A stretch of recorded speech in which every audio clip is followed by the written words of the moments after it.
ধন্যবাদ জনাইছোঁ। চাওক, এই ধুবুৰী জিলা আমাৰ অসমৰ এজন মুখ্যমন্ত্ৰী আছিল শৰৎ সিনহা ছাৰ। পিছত আমাৰ এক পদ্মশ্ৰী এৱাৰ্ডী আমাৰ অতিকৈ শ্ৰদ্ধাৰ আদৰৰ প্ৰতিভা পাণ্ডে বাইদেউ আদি কৰি বহুতো বৰেণ্য ব্যক্তি, সাহিত্যিক, ইতিহাসবিদ, ইভেন আজি গৱেষক বিজ্ঞানীও ওলাইছে আৰু স্বাধীনতা সংগ্ৰামী ইয়াতে শ্বহীদ ওলোৱা দেখা যায়। ইভেন এনেকি এই ধুবুৰী জিলাৰ যিটো NRCৰ কপি ওলাইছে তাতে 95%তকৈও বেছি মানুহৰ নাম ধুবুৰী জিলাৰ NRCত আহিছে।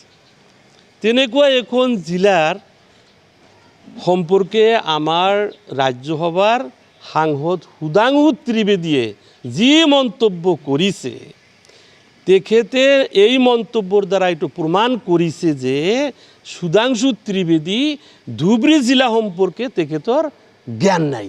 ইভেন অসমৰ সম্পৰ্কেও তেখেতৰ জ্ঞান নাই। অসমৰ ইতিহাস সম্পৰ্কে তেখেতৰ জ্ঞান নাই বুলি তেখেতৰ এই মন্তব্যই প্ৰমাণ কৰিছে। আমি অসমীয়া পৰিষদে তেখেতৰ এই মন্তব্যক অতিকৈ ধিক্কাৰ জনাইছোঁ, তীব্ৰ ভাষাৰে গৰিহণা জনাইছোঁ আৰু তেখেতক অতি সোনকালে ধুবুৰীবাসী ৰাইজৰ ইভেন গোটেই অসমবাসীৰ পৰা তেখেতক ক্ষমা বিচাৰিবলৈ আমি দাবী জনাইছোঁ।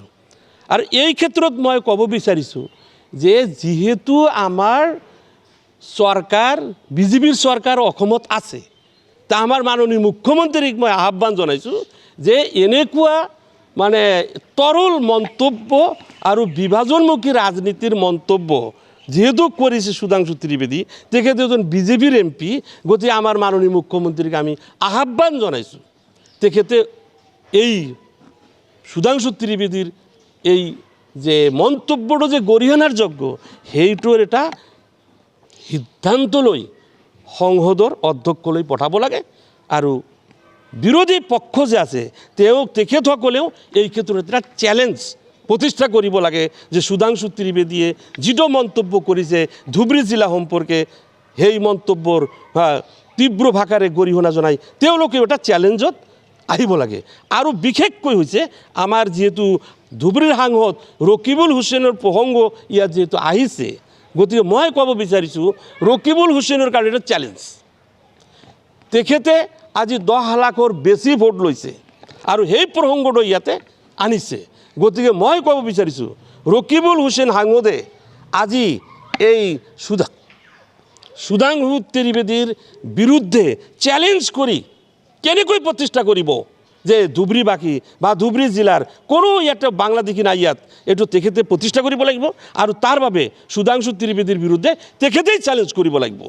অন্যথাই আজি তেখেতে এইটোও পদক্ষেপ ল'ব লাগে, আমাৰ সাংসদ সুপ্ৰিম কোৰ্টত আজি সুধাংশু ত্ৰিবেদীয়ে যিহেতু ধুবুৰী জিলাবাসী ৰাইজক অপমান কৰিছে, গতিকে মানহানি কৰিছে, গতিকে আমাৰ সাংসদ ধুবুৰী জিলাৰ সাংসদ ৰকিবুল হুছেইনে প্ৰয়োজনত সুপ্ৰিম কোৰ্টত কেছ দায়েৰ কৰি হ'লেও মানহানিৰ গোচৰ আনিব লাগে। আৰু এই ক্ষেত্ৰত ৰকিবুল হুছেইনে এইটো প্ৰতিষ্ঠা কৰি দিব লাগে যে মই কোনো বাংলাদেশীৰ ভোট লোৱা নাই, মই ভাৰতীয়ৰ ভোট লৈছোঁ আৰু ধুবুৰী জিলাৰ প্ৰতিটো ৰাইজ ইয়াত ভাৰতীয় আৰু ইয়াত কোনো বাংলাদেশী নাই। ইভেন ধুবুৰী জিলা মিনি বাংলাদেশ নহয়। গতিকে এইটো আমাৰ আহ্বান আৰু আমি লাষ্ট অৱশেষত মই এইটো মানে আমাৰ অসমীয়া পৰিষদৰ ফালৰ পৰা আমি তীব্ৰ ভাষাৰে এই মন্তব্যক গৰিহণা দিছোঁ আৰু ধিক্কাৰ জনাইছোঁ। আৰু যদি এইটো অতি সোনকালে তেখেতে যিকোনো খবৰৰ বাবে যোগাযোগ কৰক 7099017330 লগতে 7099017110 নম্বৰত।